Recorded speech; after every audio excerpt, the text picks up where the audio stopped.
If I deadlift, improve my squat, but I only feel my hips and low back working during deadlifting, should I deficit hex bar deadlift instead behind the back deadlift, or should I stop overthinking it? Thank you. So you definitely don't need to feel your legs working during a deadlift in that way that I think you're talking about.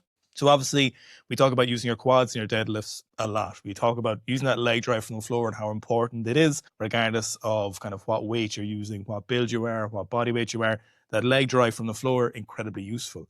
However, that leg drive isn't incredibly stimulating towards your legs in the squat. But one of the things is that the high bar squat, as you've seen us talk about and show a load of times, and tons of you experienced it, is that the high bar squat helps the deadlift mastery from the floor, but that is primarily from that leg drive. However, the range of motion that you're moving your legs through on the deadlift, even if you're using a lot of leg drive, isn't massive. So the stimulus we're going to get on the legs isn't really going to help your squat in that fashion.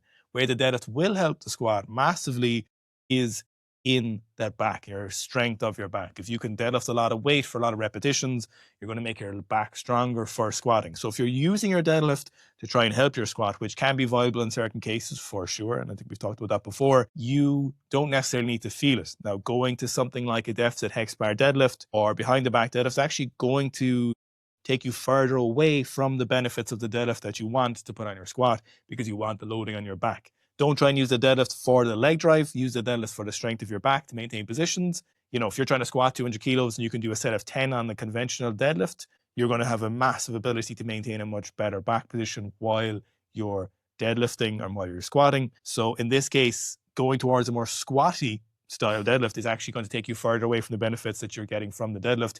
So you are not necessarily overthinking it, you're just thinking about this in the wrong fashion. So squat helps deadlift leg drive. The deadlift helps your back position during the squat.